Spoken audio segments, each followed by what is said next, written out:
అదేవిధంగా ఇప్పుడు ప్రెజెంట్ రానున్న ఎన్నికల్లోని గతంలో ఏంటంటే పెందుర్తి నియోజకవర్గం నుంచి ఎవరైనా ఒకసారి అంటే ఎమ్మెల్యేగా గెలిచిన తర్వాత రెండోసారి గెలవడం కష్టం అని చెప్తున్నారు. దీనిపై మీరు ఎలాంటి వివరణిస్తారు?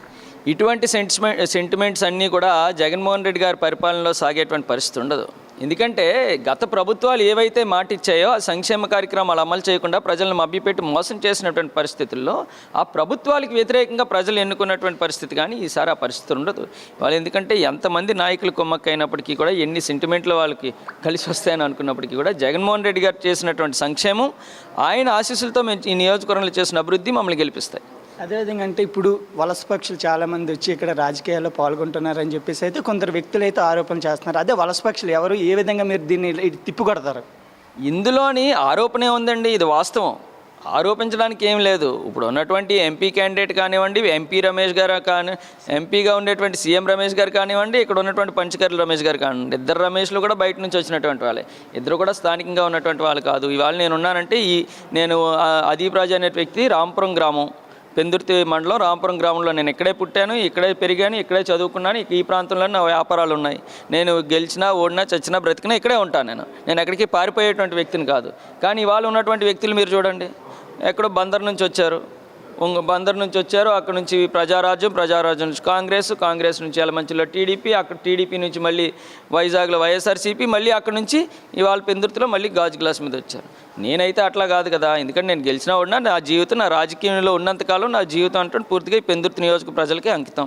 సీఎం రమేష్ గారు కూడా తెలుసు ఎక్కడి నుంచి వచ్చారు. ఆయన కలాలంటే నేరుగా ఆయన చార్టెడ్ ఫ్లైట్లో వస్తాడు, వచ్చి ఎయిర్పోర్ట్లో దిగుతాడు, అక్కడ నుంచి హోటల్కి వెళ్తాడు, అక్కడ కూర్చొని మంతనాలు చేసుకుని వెళ్ళిపోతాడు. మా ఇక్కడ సామాన్య ప్రజలకి చార్టెడ్ ఫ్లైట్లు లేవు కదా ఆయన కలవడానికి. సో ఇవన్నీ కూడా ప్రజలు గమనిస్తుంటారు. ఖచ్చితంగా ఈ వలస పక్షుల్ని ఎక్కడ కూడా నమ్మేటువంటి పరిస్థితి అయితే ఉండదని మేమైతే భావిస్తున్నాం. అదేవిధంగా బీజేపీ, టీడీపీ, జనసేన ముగ్గురు ఒక కూటమితోనే ఒక్కరే జనసేనని అంటే ఇప్పుడు ఏదైతే వైఎస్ఆర్సీపీ ఉందో ఆ వైఎస్ఆర్సీపీని ఎదుర్కోవడానికి ఈ ముగ్గురు ఒకటైన తరుణంలో మీరు ఏ విధంగా దీన్ని తిప్పుకొడతారు? అంటే ఇక్కడ టీడీపీ, జనసేన లేదంటే బీజేపీ కలిపి పొత్తు పెట్టుకున్నాయి అనుకుంటే ఇంకో 100 పార్టీలైనా పొత్తు పెట్టుకొని రమ్మనండి.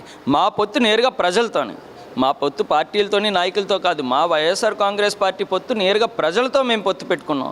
ప్రజలకు కావాల్సినటువంటి సంక్షేమాన్ని అందించాం కాబట్టి వాళ్ళు మేము ధైర్యంగా చెప్పగలుగుతున్నాం.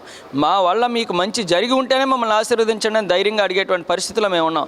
ఇదే మాట చంద్రబాబు నాయుడు గారు కానీ ఇప్పుడు ఉన్నటువంటి ఈ కూటమి అభ్యర్థులు ఎవరైనా చెప్పగలరా?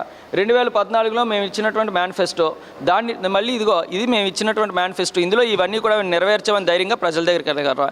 మేము వెళ్తాం. 2019లో మేము ఇచ్చిన మేనిఫెస్టోని పట్టుకొని మేము ప్రజల దగ్గరికి ఇవన్నీ నెరవేర్చామని వెళ్ళేటువంటి దమ్ము మాకుంది, మీకుందా అని అడుగుతున్నా.